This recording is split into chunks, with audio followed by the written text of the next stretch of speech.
ให้ส่งข่าววันนี้ก็ทบข่าวดังข่าวสัมภาษณ์ในทีนี้กันเนาะวันนี้ก็ที่มาสอนในรายเหตุตัวเรียกเทียงกำในกันเนาะอันนักสุดก็สอนกับปอกำ1ปอกำ2ปอกำ3อันนี้อันนี้ก็ที่เป็นปอกำ4อันนี้กันเนาะกดแชร์ส่วนกับเป็นขั้นเป็นตอนนี้กันเนาะหนังโปรตีกดกระดิ่งด้วยนะครับกังงงนั่นนี่กันเนาะเอามาด้วยซ้ำกันค่ะในพี่แสลบนี่กันเนาะเฮ็ดง่ายๆก็ค่ะมา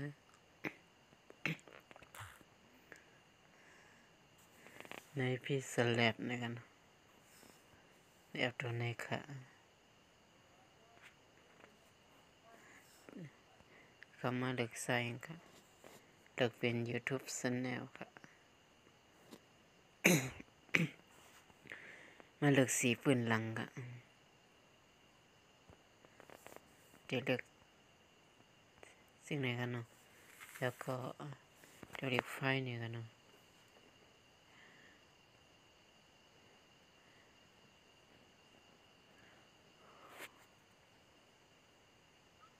ไฟ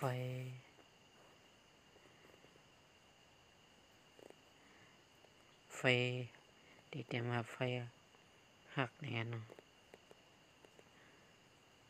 อันนี้เตรียมในผงจางไว้กันนะเก็บซึ่งหรือก็เตรียมซึ่งนั้นนี่กันเนาะอันเราเตรียมซึ่งข้าวก็ไล่นี่กันเนาะก็แนวมาใส่พอมันกันเนาะ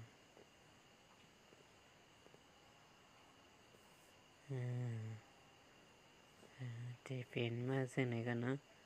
เดี๋ยวก็เลือกตั้งใหญ่ตัวเล็กมานี่กันเนาะ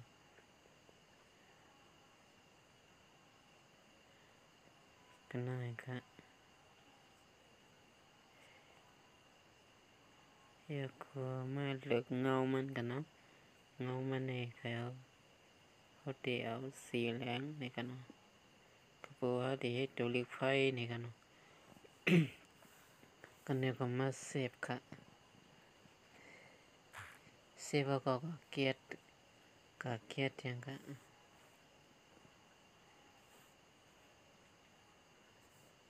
เลือกแค่พังใครงะ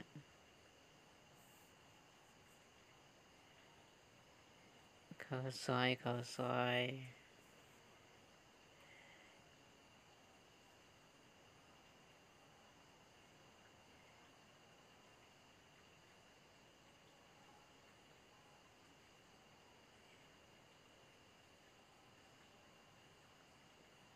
แล้วก็ตกลงแล้วก็เซฟค่ะแล้วก็มาขอในพิเศษแล้วทั้งเกิมให้แปดตัวนึงแล้วก็เลือกแค่พังเข้าซอย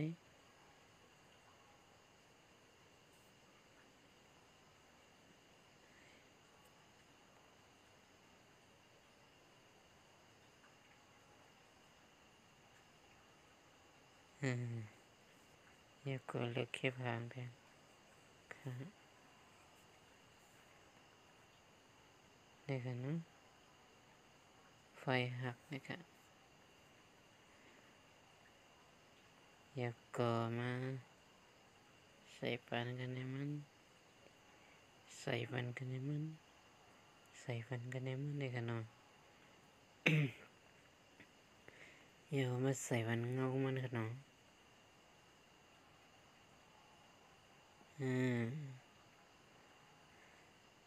เดี๋ยวก็เซฟค่ะ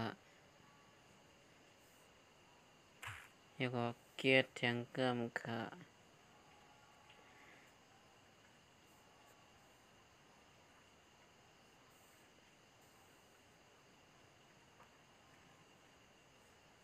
มาเกียดหิมหอมนี่กันเนาะเกียดเอาตัวซ้ำๆนี่ออกกันนะ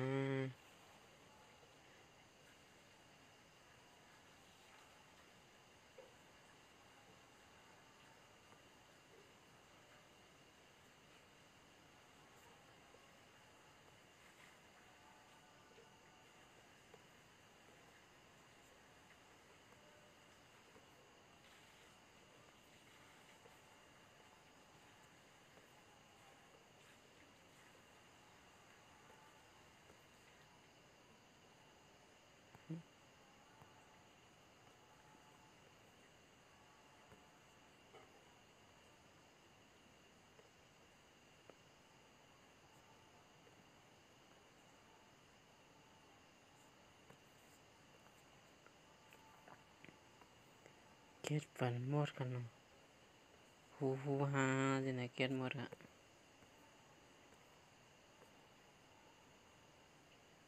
ก็สิถึงกันก็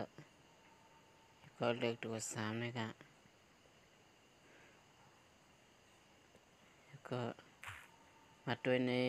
เดี๋ยวมาด้วยในแคปหางค่ะ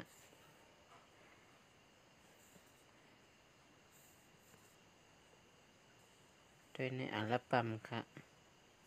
ด้วยในอัลบั้มนี่นี่ก็เป็นอันเข้มแลบกว่ายาวในการเนาะให้ตัวลิกไฟนี่ค่ะอย่าลืมกดไลค์กดแชร์กด Subscribe มันช่องค่ะเฮาสิกำค่ะใหม่